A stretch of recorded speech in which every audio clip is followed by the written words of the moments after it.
I remember the exact moment everything I thought I knew about spirituality shattered into 1,000 pieces. I was sitting alone in a dimly lit room, hands trembling as I turned the brittle pages of a translation I was never supposed to see. A text that had been buried for nearly 2,000 years in the Egyptian desert sands. The Gospel of Judas. My heart pounded in my chest as I read words that contradicted everything the church had taught me since childhood. Words that revealed Judas not as the ultimate betrayer, but as the most enlightened disciple. The only one who truly understood what Jesus was really teaching. In that moment, I felt something crack open inside my consciousness, like a door I never knew existed suddenly swinging wide to reveal a reality far more profound and disturbing than anything I had imagined. The sensation was visceral, almost painful, as if I had been living in a small dark room my entire life, and someone had just torn away the walls to show me an infinite cosmos beyond. I realized in that instant that I had been lied to, that we have all been lied to, and that the greatest spiritual truth ever revealed to humanity had been deliberately hidden, twisted, and suppressed by the very institutions claiming to represent divine authority. What I am about to share with you in this video is not just historical information or theological curiosity. This is the key to understanding why you have always felt that something essential was missing from conventional religion, why the standard narratives never quite satisfied the deepest questions of your soul, why you have searched endlessly for a truth that always seemed just beyond reach. The secret Jesus revealed to Judas, the secret that the church has buried for 2 millennia because it threatens the very foundation of institutional religious control, is about to be revealed to you right now. Before I reveal this suppressed Gnostic knowledge, if you are a sincere seeker of hidden truth and want to continue this awakening journey with me, subscribe now and activate the bell, because what comes next will unveil secrets that have been concealed for millennia, and you will not want to miss the next teachings I will share with you as your friend and guide on this path. This channel exists for seekers like you who refuse to accept comfortable lies instead of uncomfortable truths. In the next minutes, I will reveal to you exactly what the Gospel of Judas contains, why it was systematically destroyed by early church authorities, and how this text unlocks a completely different understanding of Jesus' mission, one that places direct personal gnosis above blind institutional faith, one that reveals the material world as a prison created by ignorant cosmic forces, one that identifies you, yes you, as a divine spark trapped in matter who can awaken and return to the true source of all existence. The early church fathers knew that if this teaching spread, if people understood that they did not need priests or bishops or elaborate rituals to access the divine directly, their entire power structure would collapse. So they made a choice. They labeled Judas as the ultimate villain. They burned every copy of this gospel they could find. They excommunicated and murdered the Gnostic Christians who preserved these truths, and they constructed a narrative of salvation through institutional obedience that has enslaved billions of souls for 2,000 years. But the truth cannot be destroyed permanently. It was hidden, waiting in the desert, waiting for you to be ready to receive it. The Gospel of Judas was discovered in the 1970s near El Minya, Egypt, as part of what scholars call the Nag Hammadi Library, though this particular text had a separate and even more perilous journey to the modern world. For decades it passed through the hands of black market antiquities dealers, each one recognizing its explosive potential, but none willing to reveal it publicly for fear of what might happen. The codex was stored in a safe deposit box in New York. It nearly disintegrated from neglect and mishandling. It was frozen in a block of ice at one point, and it almost vanished forever into private collections where it would never be seen again. But synchronicity, that mysterious force that brings hidden knowledge to those ready to receive it, intervened. In the early 2000s, the National Geographic Society finally acquired the text, restored it with painstaking care, translated it from Coptic, and released it to the world in 2006. The reaction from mainstream Christianity was immediate and predictable. Church officials denounced it as heresy. They claimed it was a late fabrication with no historical validity. They insisted that the 4 canonical Gospels represented the only authentic voice of early Christianity, and they did everything possible to minimize its impact. But here is what they could not deny. Carbon dating proved the manuscript dated to around 280 CE, but the original Greek text it was translated from likely originated in the mid-2nd century, placing it chronologically very close to the canonical Gospels themselves. Scholars of early Christianity recognized immediately that this was not some medieval forgery, but a genuine artifact of the diverse, vibrant, suppressed world of early Christian Gnosticism. And the content, the actual theological content, revealed something that shook the foundations of 2,000 years of Christian orthodoxy. In the Gospel of Judas, Jesus is not preparing for a sacrificial death to atone for human sin. That entire framework, the cornerstone of Orthodox Christianity, is absent. Instead, Jesus is portrayed as a teacher of secret gnosis, hidden knowledge that liberates consciousness from the prison of material existence. He does not praise the other disciples for their faith and devotion. In fact, he laughs at them. He mocks them for worshiping the God of this world, for offering sacrifices in temples, for believing that external rituals can save them. Jesus tells Judas directly, and this is a direct revelation from the text itself, that the other disciples do not understand his true nature or mission. He tells Judas that he comes from the immortal realm of Barbelo, an emanation of the true, unknowable divine source far beyond the corrupt creator of the material universe. This creator, identified in Gnostic texts as the Demiurgo or Yaldabaoth, is not the supreme God, but an ignorant, arrogant entity who mistakenly believes himself to be the only God. He created the material cosmos as a prison to trap divine sparks of light, fragments of true divinity, inside physical bodies where they would forget their origin and worship him instead of seeking return to the true source. This is the secret that changes everything. You are not a sinner in need of salvation through obedience to religious authority. You are a divine spark, a fragment of infinite light temporarily imprisoned in matter, and your only true salvation is gnosis, direct experiential knowledge of your divine nature and origin. Pause for a moment and answer with complete honesty only to yourself. How many times have you felt that conventional religions hide essential truths, that there are layers of reality they deliberately do not teach us, that we are kept in an invisible prison of ignorance, that deep intuition that something crucial is being concealed from us, that we are not free but slaves to systems of spiritual control we do not even perceive, is precisely the beginning of Gnostic awakening. If what I am saying resonates deeply in your heart, if you recognize this relentless search for truths beyond the veil of appearances, write in the comments right now, "I see beyond the illusions and claim my divine freedom." This is not just a beautiful phrase. It is a declaration of spiritual independence. It is your way of telling the universe and all the forces that want to keep you asleep that you have already awakened, that you already see through the cosmic lies, and that from now on you claim direct knowledge of truth as your birthright as a divine spark. And when you comment, you not only affirm your own awakening, you also serve as a guide for other seekers who still grope in the darkness of the world of illusions. Right now, I see beyond the illusions and claim my divine freedom. Let me tell you exactly what Jesus revealed to Judas that was so dangerous the church had to bury it. Jesus explains that this world, this entire material cosmos, including the stars, planets, human bodies, everything we perceive with physical senses, is not the creation of the true supreme God, but of ignorant intermediate powers called Archons. These Archons, ruled by the Demiurgo, feed on human ignorance, fear, worship, and suffering. They have constructed an elaborate system of control, not just through political and religious institutions, but through the very fabric of material reality itself, to keep humanity trapped in cycles of birth,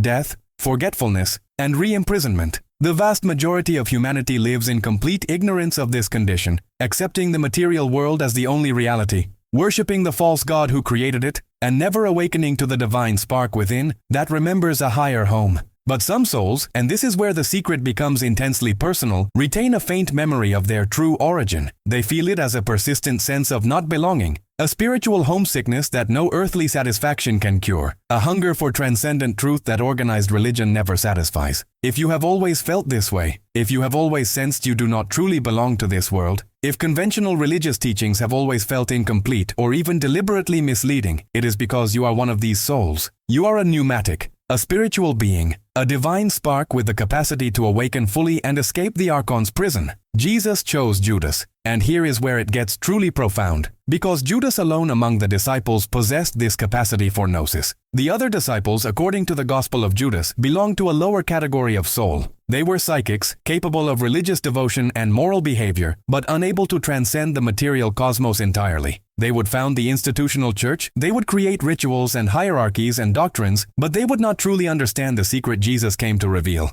Judas understood, and Jesus needed Judas to perform what looked like a betrayal, but was actually the ultimate act of spiritual collaboration. By handing Jesus over to the authorities, Judas enabled Jesus to shed his physical body, the material prison that confined his divine consciousness, and return to the immortal realm of light. In this framework, Judas did not betray Jesus. Judas liberated him. And Jesus explicitly tells Judas in the Gospel that he will be cursed by the other generations, that his name will become synonymous with treachery, but that he will ultimately transcend them all because he alone understood the true nature of the mission. Think about what this means for your own spiritual journey. The authorities who claim to represent divine truth, whether they are ancient church fathers or modern religious leaders, have inverted reality. They have made a hero into a villain because the true story threatened their control. They have convinced billions of people that obedience to external authority, participation in rituals, belief in doctrines, and fear of punishment represent the path to salvation, when in fact these things only strengthen the prison.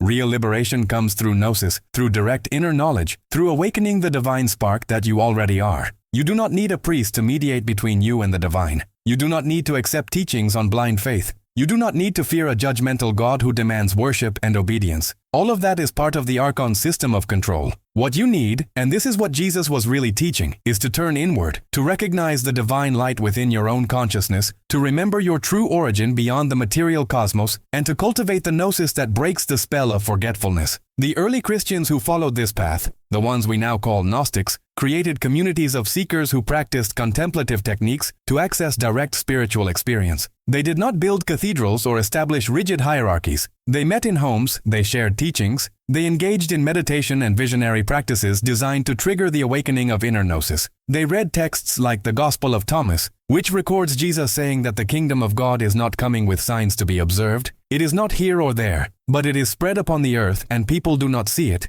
It is within you and outside you simultaneously. They studied the Apocryphon of John, which describes in detail the creation of the material world by Yaldabaoth and the strategy for escaping his dominion. They revered Sophia, divine wisdom, whose fall from the pleroma, the fullness of divine reality, inadvertently generated the material cosmos, and who now seeks to rescue the sparks of light trapped within it. They understood the human condition as one of cosmic exile, and their entire spiritual practice aimed at return, at gnosis, at awakening. The institutional church, as it consolidated power in the 3rd and 4th centuries, could not tolerate this. Church authorities like Irenaeus of Lyon wrote extensive refutations of Gnostic teachings, labeling them as heresies that led souls astray. They convened councils, they established creeds, they defined orthodox belief, and they declared that anyone who deviated from these definitions was not merely wrong but dangerous and destined for damnation. They hunted down Gnostic texts and burned them. They expelled Gnostic Christians from their communities. In some cases, they killed them. The suppression was systematic and ruthless because the stakes were existential for the institutional church. If people truly believed they could access the divine directly without priestly mediation, why would they need the church? If salvation came through inner gnosis rather than institutional sacraments, what purpose did bishops and popes serve? The church could not allow the Gospel of Judas or texts like it to circulate because they undermined the entire foundation of ecclesiastical authority. But here is the beautiful truth that all their efforts to suppress could not destroy. The gnosis cannot be killed because it is not dependent on external texts or institutions. It lives in consciousness itself. Every human being carries within them the potential for this awakening. The texts that survived, hidden in caves and buried in deserts, waited through the centuries until the time was right for rediscovery. And now, right now, in this moment of your life, you have access to this knowledge. You can read the Gospel of Judas yourself, not as a heretical curiosity but as a key to understanding your own spiritual imprisonment and potential liberation. You can recognize in Judas not a villain but a model of the enlightened disciple who understood what was truly happening on a cosmic level. You can see in Jesus not a sacrificial victim dying for your sins, but a messenger from the realm of light, teaching you how to awaken the divine spark within and escape the Archon system of control. If this knowledge is already expanding your consciousness and you feel you have finally found a trustworthy guide on this Gnostic journey, leave your like now so that more seekers can discover these hidden teachings. Your engagement helps the algorithm carry this suppressed wisdom to others who are searching for exactly what you have found here. Do not underestimate the power of this simple act. When you signal that this content matters, you become part of the process of awakening collective consciousness. Let me give you practical application because gnosis is not just intellectual understanding. It is lived experiential reality. The first step in applying the wisdom of the Gospel of Judas to your own awakening journey is to cultivate awareness of the prison itself. Most people live their entire lives without ever questioning the fundamental nature of the reality they inhabit. They accept the material world as solid, objective, and ultimately real. They accept the narratives of authority, whether religious, political, scientific, or cultural, without deep critical examination. They pursue material success, sensory pleasure, emotional satisfaction, and social status, never suspecting that all of this might be a distraction engineered to keep them focused outward rather than inward. The Gnostics understood that the first breakthrough comes when you start to see the world differently, not as home but as exile, not as paradise but as prison, not as the ultimate reality but as a shadow cast by something far more real that exists beyond it. This seeing does not come from reading books alone, though texts can point the way. It comes from direct inner experience, from moments of expanded awareness where the veil lifts briefly and you glimpse the divine light that you truly are beneath the layers of conditioning, identity, and forgetfulness. One seeker I know, a man who had spent decades in conventional religious practice and always felt something essential was missing, described his awakening in terms that perfectly capture the Gnostic experience. He was sitting in meditation, not in a temple or church, but alone in nature, when suddenly he felt a shift in consciousness, unlike anything he had experienced before. It was as if a membrane surrounding his awareness dissolved,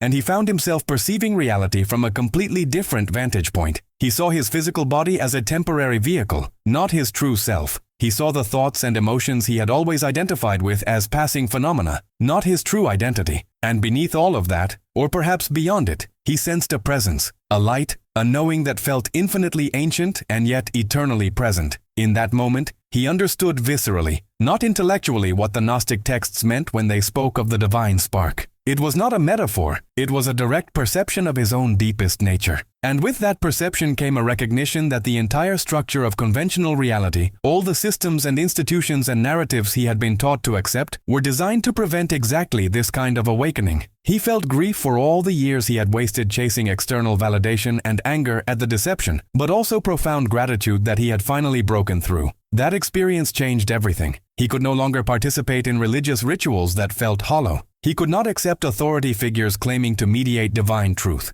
He had tasted direct gnosis, and nothing else would ever satisfy him again. This is what Jesus was offering to those capable of receiving it, not a religion to join or a set of rules to follow, but a method of awakening that leads to direct knowledge of your divine nature and origin. The Gospel of Judas makes clear that this path is not for everyone. Most souls will continue their cycle within the material cosmos, living and dying and being reborn in the Archons domain, until eventually they too are ready for gnosis. But some, and you may be one of them, are ready now. You are ready to stop accepting comfortable illusions and to confront the uncomfortable truth that you are not who you think you are, that this world is not what you were taught it is, and that liberation is possible but requires courage to see through the deception and cultivate the inner practices that awaken gnosis. The practical method involves several interconnected elements that sincere seekers who have walked this path describe in detail. First, there is the practice of disidentification, learning to observe your thoughts, emotions, physical sensations, and even your personality as temporary phenomena rather than your true self. This is similar to meditation practices found in many traditions, but with a specifically Gnostic understanding that you are not the body-mind complex, but the divine spark witnessing it. Second, there is the contemplation of cosmology, spending time deeply reflecting on the Gnostic understanding of reality as a multi-layered structure with the true divine source beyond the material cosmos, the intermediate realm of the Archons and the Demiurgo, and the material prison where most humanity remains trapped. This contemplation is not abstract philosophy but lived awareness that shifts your fundamental orientation to existence. Third, there is the invocation of Sophia, divine wisdom, asking for her assistance in awakening and remembering, recognizing that she actively seeks to recover the sparks of light trapped in matter and will respond to sincere calls for help. Fourth, there is the practice of recognizing the divine light in others, seeing beyond the surface personalities and social roles to the spark within each person, which gradually dissolves the illusion of separation and reveals the interconnected nature of all consciousness at its deepest level. And fifth, there is the ongoing process of questioning all authority that claims to stand between you and direct divine knowledge, refusing to accept teachings simply because tradition or institution endorses them, and instead testing everything against your own inner gnosis. People who commit to this path sincerely and consistently report profound shifts in their experience of reality. They describe feeling less attached to outcomes in the material world because they understand it as temporary and illusory. They report accessing states of expanded awareness where they directly perceive dimensions of reality normally hidden from ordinary consciousness. They describe synchronicities multiplying in their lives, as if the universe itself begins to respond more directly once they break through the veil of forgetfulness. They speak of inner guidance becoming clearer and more reliable, a sense of being led by something wise and benevolent that knows the way home. They describe relationships transforming as they see the divine spark in others and interact from that recognition rather than from ego and personality. and they describe a deepening peace that comes not from external circumstances, which remain as challenging and uncertain as ever, but from inner knowing that their true self is eternal, divine, and ultimately cannot be harmed by anything that happens in the material realm. But I want to be honest with you, because a true mentor does not offer only beautiful promises without acknowledging the challenges. This path is not easy. The Archons do not release their captives without resistance. When you begin to awaken, you will likely experience what Gnostics called the counterfeit spirit, the aspect of yourself that has been conditioned by the matrix of control and fights to maintain the familiar prison because it fears the unknown liberation. You will face doubt, confusion, fear, and the temptation to retreat back into comfortable unconsciousness. You may lose relationships with people who cannot understand or accept your transformation. You may find yourself alienated from communities and institutions that once provided identity and belonging. The path of Gnosis is often lonely, at least initially because so few are walking it. But you will also find, as seekers throughout history have found, that once you commit genuinely to this awakening, you are not alone. Synchronicity brings you into contact with others on the same path. Teachers appear when you need them. Texts find their way to you at precisely the right moment. And most importantly, you discover that the divine spark within you, once awakened, is itself a guide, a light, a source of knowing that never leads you astray. If you have not yet subscribed, subscribe now, because next week I will be revealing the hidden teachings of the Gospel of Mary Magdalene and why the Church suppressed the role of the divine feminine in early Christianity. This community has already helped thousands of sincere seekers to awaken from illusion, and I want to continue being your guide and friend on this path of spiritual liberation. Each week I share teachings from the Nag Hammadi texts, suppressed Hermetic wisdom, hidden Kabbalistic knowledge, and mystical revelations that the Orthodox Church does not want you to know, all so that you always have access to the liberating gnosis you seek. Allow me to walk beside you as mentor and intimate friend on this journey. What the Gospel of Judas ultimately reveals is that the entire drama of salvation has been misunderstood for 2,000 years. Jesus did not come to die for your sins and reconcile you to an angry God who demands blood sacrifice. That narrative is the Demiurgo's deception, reinforcing the system of guilt, fear, and external authority. Jesus came to reveal that you are already divine, already complete, already connected to the true source, but you have forgotten, and the forgetting is maintained by the Archons through the structure of material reality itself and the institutions that claim religious authority. Judas understood this. He understood that freeing Jesus from the body was necessary to complete the mission. He accepted the burden of being forever misunderstood by those who could not grasp the deeper truth. And in his willingness to be cursed by all generations for the sake of liberating the teacher, Judas becomes the model of the true Gnostic disciple who values gnosis above reputation, truth above comfort, and spiritual liberation above social acceptance. You stand now at the same threshold. You can choose to dismiss what you have learned here, to retreat back into the comfortable narratives of conventional religion, to accept the role of obedient believer waiting for external salvation. Or you can choose to embrace the radical truth that you are a divine spark temporarily imprisoned in matter, that gnosis is possible, that liberation is your birthright, and that the path forward requires courage to see clearly, discipline to practice consistently, and faith not in external authority but in the divine light within your own consciousness. The Gospel of Judas was buried in the desert for nearly 2,000 years, but it was preserved for you, for this moment, for your awakening. The secret is no longer hidden. Jesus revealed it to Judas, and Judas, through this text, reveals it to you. Now the question is what you will do with it. Will you awaken, or will you continue sleeping? Like this video if this hidden knowledge has ignited something in your soul. Comment below to connect with other seekers on this path. Share this with someone you know is searching for spiritual truth beyond dogma. And remember, you are not alone in this journey. The divine spark within you recognizes the divine spark within me and within every sincere seeker watching this video right now. We are the pneumatics, the spiritual ones, scattered throughout the Archon's prison but connected by our shared origin in the realm of light. Together we remember. Together we awaken. Together we return home.